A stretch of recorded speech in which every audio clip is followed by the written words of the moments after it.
제가 24장을 인제 한 서너 번 읽으면서 옛날에 배웠던 걸 쪼끔 몇 가지 인제 생각을 하고 그랬는데, 예수님께서 인제 그 나사렛 회당에서 말씀을 할 때 이 유대인들이 처음에는 흥미와 기대가 아주 고조됐습니다. 왜냐하면 예수님께서 갈릴리에서 여러 가지 인제 봉사하시고 정말 그런 거를 다 소문을 들었기 때문에 아주 기대를 하고, 여기서도 인제 무슨 정말 자기네들이 원하는 것을 답해 주시리라 생각하고 처음에는 마음의 문을 열고 들었어요. 근데 제가 그 유대인에 대해서 쪼끔 들은 게 있는데, 굉장히 그 사람들은 그 자기네들이 이방인하고 다르고 하나님이 택하신 백성이라는 그 자부심이 대단한 사람들이거든요. 그러니까 예수님께서 이렇게 이방인들에 대해서 얘기하고 그 사람들을 그런 그 기적을 행하고 뭐 그런 얘기를 들으면, 왜 우리 유대인들을 해방시키고 유대인들을 갖다가 인제 정말 큰 나라를 일으켜서 정말 자기네가 큰 통치를 할 수 있는 나라가 되고 이런 그 희망에 부풀었는데, 그런 얘기는 전혀 안 하시고 그런 이방인에 대한 얘기를 하시고 인제 그들의 그 마음을 찌르는 진리의 말씀을 하니까, 옛날이나 지금이나 참 진리의 말씀을 할 때 사람들이 별로 그렇게 흥미를 안 느끼는 것 같아요. 그러니까 저도 그런 경험을 했는데, 어떤 사람에게 정말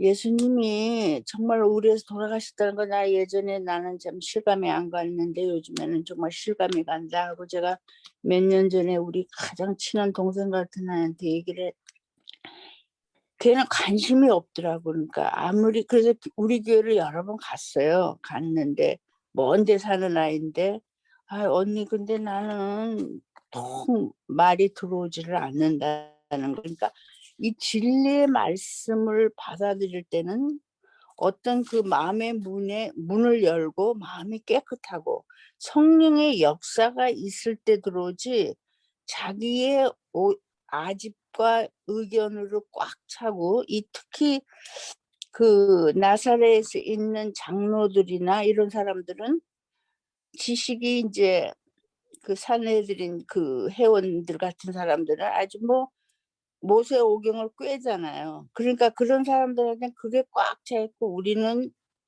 선택받은 백성이다.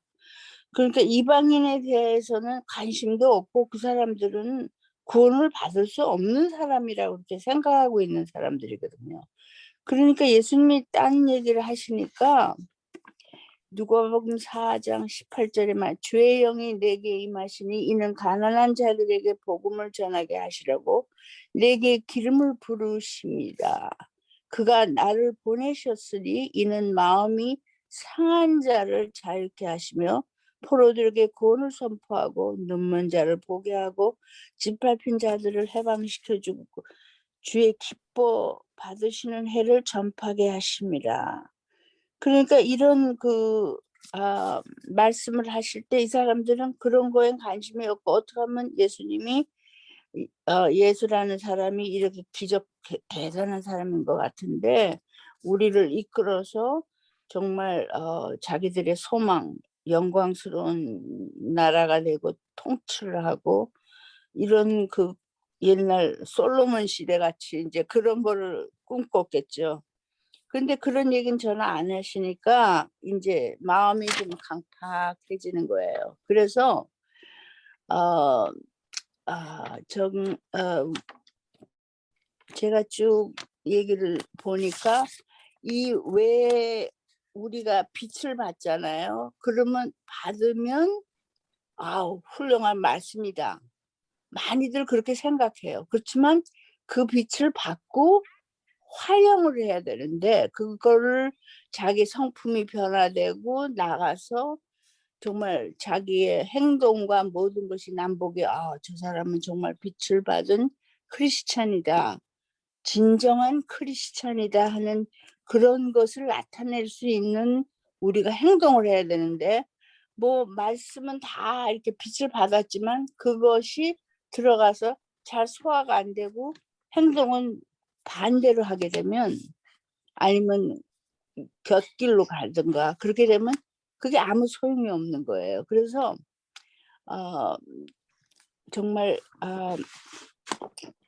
예수님께서 이제 나는 나사렛에서 와서 나사렛 사람들을 다 고치시고 뭐 이런 기대를 많이 했죠, 저기 나사렛 사람들이. 그런데 사람의 선입감이라는 것은 처음에는 아주 말씀이 좋으니까 문을 열었다가, 아이고 이건 뭐 저기 그들이 악의 권세로부터 구원받을 죄수요 흑암 가운데서 진리의 빛을 필요한 자들이라는 걸 제시하니까 자존심이 상하고, 자기네는 뭐 다 이방인들은 다 구원 못 받고 우리는 다 구원받은 사람이라 그런 자존심이 너무 강하기 때문에 결국 그 빛이 들어가서 활용을 못하는 거죠. 그러고는 자기네들의 그 잘못된 점을 꼬집으신 말씀을 하시니까 이제 화가 나는 거죠. 근데 사람이 예를 들면 내가 어떤 사람의 자존심을 건드리는 말을 했잖아요. 제가 그런 실수를 한 적이 있어요. 그런데 제 뜻은 좋은 뜻으로 그 사람의 그거를 얘기를 했는데, 자기를 칭찬하지 않고 야단치는 걸로 들어가지고 자기를 나쁘게 생각해서 화를 내는 거는, 벌써 그때 화를 내면 그 사람 나를 대적하는 거거든요. 근데 저의 의도는, 예수님 의도도 그들을 구원하기 위해서 진리 말씀을 하셨는데, 받아들인 쪽이 그거를 다르게 받아들이면, 화를 내면 사탄이 그때부터 이제 활용을 하는 거죠. 사탄이 그 사람을 꽉 잡아가지고 여러 가지 그 아주 나쁜 생각을 하게 하고, 화를 내고 막 더 심해지면 막 폭력을 쓰는 거죠. 그래서 그 예수님을 막 끌고 가서 이렇게 어디다 던지려고 그랬는데, 항상 예수님을 보호하는 천사들이 다 예수님을 이제 보호하셨는데, 그래서 제가 그런 걸 느껴요. 어떤 어려운 일이 있을 때 내 진심이 제대로 전달이 안 돼서 상대방이 화를 낼 때, 이럴 때는 어떻게 하냐? 기도해요. 성령님, 난 뜻이 그런 게 아니었는데 저 사람이 오해를 하네. 그래서 일단 제가 사과를 합니다. 그런 뜻이 아니었는데 제가 어떤 실수를 했냐면요. 어떤 사람이, 그 친하게 지내는 사람이 이제 디프레션에 걸렸어요. 굉장한 우울증에. 그런데 무슨 문제가 있는 것도 아니고 경제적인 것도 아주 잘 살고 뭐 애들도 다 잘 크고 아무 문제가 없는 사람인데 우울증이 너무 심하게 걸면, 뭐 병이 있는 것도 아니고. 그런데 우울증이 갑자기 드니까 나는, 야, 너 혹시 그 악령이 너한테서 너를 괴롭히려고 이렇게 하는구나. 근데 그 악령이라는 소리를 하지 말았어야 되는데 제가 실수를 한 거예요. 그러니까 그 사람이 나를 안 봐요, 지금도. 그게 한 2년 전 얘기인데, 몇십 년을 알던 사람인데 제가 말을 실수해서, 내가 그런 뜻이 아니다, 그런 너를 탓하려고 그런 게 아닌데 그 사람의 자존심을 건드린 거죠. 그래서 제가 말에 실수를 했어요. 그럴 때 엄청 화를 내면서 굉장히 내가 그래서 예수님께서 그 사람들의 그 속을 찌르니까 유대인 이스라엘 사람들이 막 화가 나서 예수님을 해하려고 할 정도로 그렇게 사탄이 저기 행동하는 걸 보고, 이게 정말 우리들 생활에서도 우리가 얼마나 말조심 내가 이거는 인간적일 때도 말조심을 굉장히 해야 되겠구나. 그리고 영의 세계를 믿지 않는 사람한테는 그런 게 너무 기분 나쁜 거예요. 우리는 그걸 어느 정도 이해하지만 믿는 사람들도 그 뭐 악령 얘기를 하면 다 듣기 싫어하죠. 근데 악령이 실제 있는데 그걸 안 믿는 거죠. 그런 게 없다고 생각하는 거죠. 근데 악령이 우리를 많이 괴롭혀요. 그러니까 아무 이상이 없는 그 아이를 그렇게 디프레션에 걸리게 악령이 작용을 하는 거예요. 그래서 기도를 내가 할게 이랬는데 그것이 잘못 전달돼서 나한테 엄청 화를 내고 그러더라고요. 그래서 내가 미안하다, 내 뜻은 그게 아니었다. 그러니까 예수님께서도 정말 한번한번 그 이스라엘 사람들한테서 정말 큰일 날 뻔하셨잖아요. 그러니까 나사렛 회당에서 막 사람들이 분이 차서 정말 예수님을 그렇게 예수님의 의도와는 달리 그들은 예수님이 뭐 로마로부터 구원하고 뭐 나라를 영광스럽게 하고 그런 기적을 행하고 막 이런 것만 보여줘야 되는데 그때부터 저 사람이 목수의 아들이 아니냐, 그 조셉의 아들, 이런 식으로 그때부터 이제 굉장히 네거티브하게 예수님께 대적하는 거죠. 그래서 그걸 느꼈을 때 우리 인간에게는 뭔가 그 편협심, 그걸 프레주디스라고 할까요? 이런 뭐 나보다 좀 못한 사람, 내가 어떤 사람을 봤는데 그 사람은요 자기보다 좀 훌륭하고 좀 잘 살고 뭐 타이틀이 있고 뭐 학식이 있고 학벌이 굉장한 사람한테 가서는 굉장히 겸손하고 잘해요. 근데 자기보다 좀 못한 사람을 보면 예를 들면 뭐 공부도 덜 못하고 뭐 집안도 별로 내세울 곳이 없는 사람을 볼 때는 굉장히 무시하는 그런 사람들이 있더라고요. 그런 사람을 볼 때 나도 저렇게 할 수도 있겠구나. 조심해야 되겠구나. 그러면 안 되는 거지. 그러니까 그때는 제가 그런 거를 남을 보고서 그 사람을 욕하는 것보다도 내가 그걸 깨닫고 배워야 돼요. 그러니까 어떤 사람이 잘못하면 그거를 통해서 우리가 정말 내 자신을 갈고 닦아야 되고, 그래서 정말 예수님이 이렇게 나사렛에서 별로 환영을 받지 못하시는데 예수님께서 또 그러셨어요. 누가복음 4장 24절에 보면 자기 고향에서 환영받는 선지자는 아무도 없느니라. 그러니까 그 말씀을 제가 이해를 해요. 왜냐하면 그 별 볼 일 없고 어렸을 때 뭐 정말 예수님께서 목수의 아들로 뭐 정말 가난하게 살고 누가 봐든지 뭐 그렇게 존경할 만한 무슨 컨디션이 있는 게 아니잖아요. 백그라운드가.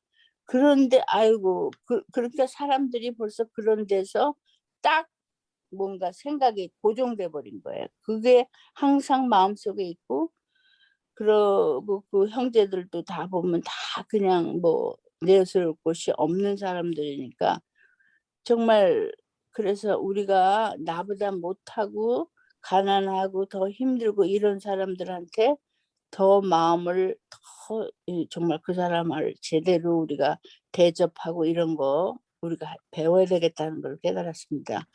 그래서 하나님께서는 뭐 정말 택하신 종들에게 너무 강팍하고 불신하는 사람들한테 일하도록 허용받지는 않았어요. 그러니까 우리가 너무 그냥 반대하고 나를 핍박하고 믿는다고 그런 사람들한테 뭐 우리가 그 사람들한테 못되게 굴으라는 게 아니라 그 다툼을 하지 말아야 돼. 그러니까 뭘 이렇게 argue, 뭐랄까 이렇게 아이고 이건 이런데 네가 옳지 않다 이런 얘기를 할 필요가 없는 것 같아. 그 사람이 안 믿으면 그냥 이 사람은 지금 아직 때가 안 됐구나. 그리고 물러서야 될 것 같아요. 근데 예수님도 나사렛 사람들이 전혀 처음에는 마음의 문을 열었지만 막 강팍해지니까 거기서는 안 되겠구나. 사탄이 너무 활동을 하니까 그냥 나사렛에서는 안 하고, 그래도 갈릴리는 많이 이렇게 마음의 문을 열어서 예수님의 행적을 할 수 있도록 그 환경이 주어졌잖아요. 그래서 예수님께서 정말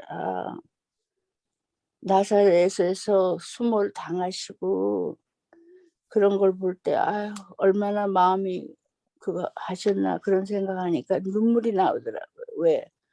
정말 자기가 태어난 고향에서 이렇게 불신을 받고 정말 어려운 가운데 있게 되면 자기 그래도 고향이잖아요. 우리가 고향에 대해서는 어떤 그 특별한 마음이 있는데 정말 그것이 가슴이 아프더라고. 예수님께서 얼마나 마음속으로 우셨을까 그런 생각을 하게 되더라고요. 그래서 이제 우리가 여기 이 말씀이 참 좋았어요. 하나님 앞에서의 우리의 입장은 우리가 받은 빛의 분량에 달린 것이 아니라 받은 것을 활용하는 여하에 달려 있다. 이와 같이 그들이 분별할 수 있는 한도 내에서 올바른 것을 선택하는 이방인들은 예를 들면 저기 그 시리아의 장군인지 나아만을 문둥병을 고치게 하신 거 뭐 이런 거가 선지자 엘리사가 그랬나? 엘리사가 그랬죠. 문둥병 환자 시리아 사람 나아만을 고치고 이런 걸 보면 그 사람들은 그 빛을 받은 것을 정말 그대로 순종하고 하나님을 여기서 보면 이와 같이 그들이 분별할 수 있는 한도 내에서 올바른 것을 선택하는 이방인들은 그 사람들은 어떻게 이스라엘 사람들 같이 모세의 오경을 다 알겠어요. 그러나 큰 빛을 받고 하나님을 섬기다 고백은 하나 그 빛을 무시하고 그들의 일상생활로서 자신들의 고백을 부인하는 자들보다 더 유리한 형편에 있는 것이다. 그러니까 빛을 받은 대로 꼭 활용해야 된다는 거. 이게 굉장히 중요한 말씀 같아요. 어떤 사람 학식은 뭐 성경에 대해서 뭐 엄청 많지만 실생활에서 하나도 빛을 안 발하고 있으면 그건 아무 소용이 없는 것 같아요. 그냥 죽은 지식이죠. 그러니까 예를 들면 나 안식일 Seventh Adventist Church 멤버다. 그러면서 나가서 다른 사람들한테 그리스도인의 자세가 아니면 너무 창피한 얘기 아니겠어요? 그래서 제가 가끔 전화에다가도 뭐 이렇게 아마존닷컴에 오다 있는데 뭐가 자꾸 미스테이크 내가 뭐 화가 나요. 그래서 소리가 막 여기까지 올라다가 아이고 이거 또 나중에 내가 이거 후회하는 행동을 하지 말아야 되겠다. 화를 안 내려고 애를 쓰는데 막 화가 날 때가 있잖아요. 그럴 때 예전에는 10번이면 한 7, 8번을 화를 내는데 요즘에는 한 1~2번 조금 횟수를 줄이죠. 그러니까 자꾸 이제 노력하는 거예요. 화를 안 내도록. 이 화라는 게 갑자기 나잖아요. 갑자기 나도 모르게. 그럴 때 미리미리 기도를 해야 돼. 내가 이제 지금 안 좋은 전화를 해야 되잖아요. 내가 불만인 상태에서. 그럴 때 아유 내가 화를 안 내고 그 사람 입장에 서서 내가 정말 그래야 되겠다. 그러니까 그 빛을 발하는 걸 연습을 해야 되겠더라고요. 연습. 우리가 그리스도인들로서 연습을 안 하고 그냥 읽기만 하고 내 성품이 못된 것이 완전히 변화가 안 될 때는 연습을 자꾸 해서 그걸 변화시켜야 될 것 같아요. 그래서 예수님께서 이제 다시 우리가 예수님이 오실 날을 생각하고 정말 요즘에 같이 이렇게 힘든 세상에서 우리 유대인들의 마음을 이렇게 생각을 해보면 지금 점점 더 악하고 그런 사람들이 많은데 점점 악인들이 많아지고 인구가 팽창해서 이럴 때 우리가 예수님의 재림을 기다리고 우리가 정말 그 진리의 말씀 위에 서서 산다는 게 그렇게 쉬운 얘기는 아니에요. 그러니까 부단하게 기도하고 말씀 안에서 살아야 되겠다 그런 생각을 많이 합니다. 그리고 어 정말 예수님께서는 항상 진리를 말씀하기 때문에 우리 인간들은 상대방의 마음을 이렇게 환심을 살라고 괜히 쓸데없이 이렇게 칭찬을 하고 그 사람들을 듣기 좋은 말로 우리가 할진 모르지만 우리는 그렇게 하지 않아야 돼요. 그러니까 예수님을 따라서 꼭 어떤 때 그 예수님을 증거해야 될 때는 정말 상대방이 듣기 싫어해도 하지만 될 수 있으면 계속 이렇게 거절하는 사람한테는 그냥 제 생각입니다 이거는. 좀 멀리하는 게 좋을 것 같아요. 왜냐하면 그렇게 되면 자꾸 싸움이 되니까 잘못하면 제가 사탄의 그 올가미에 묶여 버리거든요. 거기에 넘어진다고요. 그러니까 정말 아 여기 보면 이기적인 편견으로 말미암아 이해력이 어두워졌기 때문에 그들은 죄를 깨닫게 하는 그리스도의 말씀의 능력을 그의 생애와 겸비함과 조화시킬 수가 없었다. 그러니까 그걸 우리의 힘으로는 그 사람의 마음을 변화시킬 수가 없어요. 내가 이 길로 가는 게 옳다. 근데 저 사람은 요 길로 가는 게 옳다. 이 길로 가는 계속 이 길로 가는 게 옳다고 그 사람에게 주장하면 그 사람은 저 길로 가는 걸 옳다고 생각하는 사람한테 그게 먹혀 들어가지가 않아요. 그러니까 아 정말 그 유대인들이 결국은 예수님을 십자가에 못 박게 하신 일에 그 사람들이 이제 결국 찬성하고 다 열광했잖아요. 그러니까 정말 예수님께서 흠없는 그 완전한 생애를 사셨는데 우리는 그거를 따라서 그 예수님의 길을 우리가 하나씩 따라가야 돼요. 근데 저 그렇지 못할 때 '아이고 내가 오늘 또 쪼끔 실수했구나. 또 오늘 엄청 실수를 했구나.' 전 그러면 그날 밤에 '아이고 하나님 내가 오늘 또 실수했습니다. 다시는 똑같은 실수를 하지 않게 해 주십시오.' 그리고 인제 제가 이제 종업원들을 4 명을 지금 3 명, 4명 이렇게 근데 걔네들이 자기네 미국에서 남을 쓴다는 거 그거 쉽지가 않아요. 걔네들을 굉장히 이렇게 존중해 줘야 되고 그런데 나는 꼭 고 시간에 필요한데 고 시간에 꼭 못 하겠다 그런다고. 그러면 두 가지를 내가 한꺼번에 할 수 없거든요. 닥터 포인트 가야 되고 또 얘네를 돌봐야 되는데 그리고 그런 일이 자주 있으면 자꾸 인제 화가 난다고. 왜? 자기 편한 대로만 살라고 그러니까. 그래서 화가 나지만 미국서는 절대 종업원들한테 화를 내면 안 된다. 그걸 내가 철칙으로 생각하고 '오케이. 그 시간에 못 한다. 오케이.' 그러고는 기도해요. 어떻게 하면 이 문제를 그러면 닥터 어포인트를 캔슬하고 또 하려면 2-3 개월 기다려야 되고 그런 아주 불편함이 많을 때가 있어요. 그러니까 남을 이렇게 존중한다는 것이 그렇게 쉬운 게 아니에요, 어떤 때는. 왜? 그 사람 편의를 다 봐 주고 그 사람 원하는 대로 하면 내가 하는 일에 방해가 되고 힘들어지거든요. 그럴 때 또 화도 날 수 있고 하니까 절대 그럴 때 화내지 않도록 '그 사람들의 원하는 편의를 다 봐 줘야 되겠다.' 그걸 철저로 하기 때문에 아직까지 큰 문제는 없었지만 앞으로 인제 모든 것을 정말 우리가 그리스도인들이 그냥 보통 사람들하고 이렇게 사는 것보다 우리는 정말 다른 시기로 살아야 될 것 다른 식으로. 그래서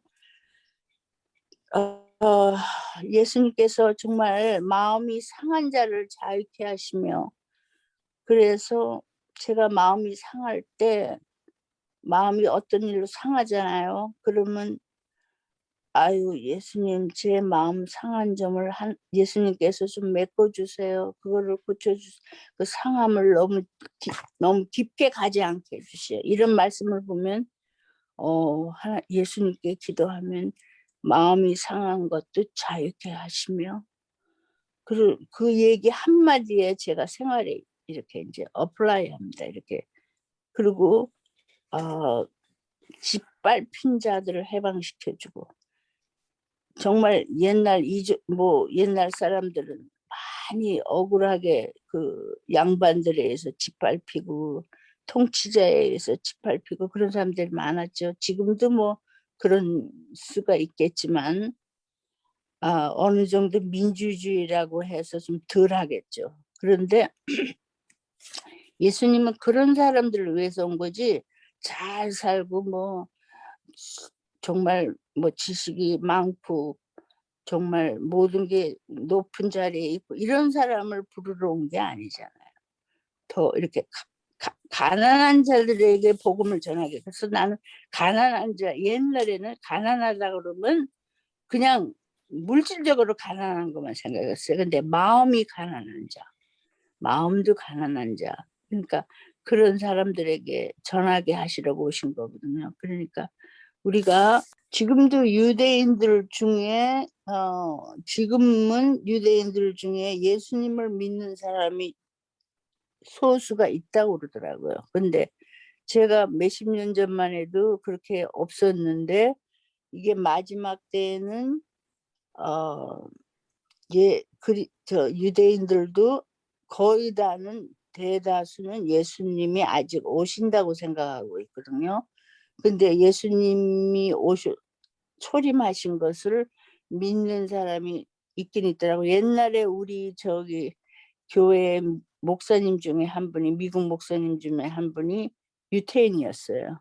그런데 유태인들이 예수님을 안 믿잖아요. 근데 믿는 사람이 소수는 있다고 그러더라고요. 그러니까 그 당시에도 이스라엘 민족 중에 그 유대인들 중에 정말 예수님의 말씀을 받아들인 사람이 소수는 있었잖아요. 그러니까 지금도 그런 사람들이 있고, 그 목사님도 한 분 제가 알고 있어요. 그분이 유대인이라고 그러시더라고요.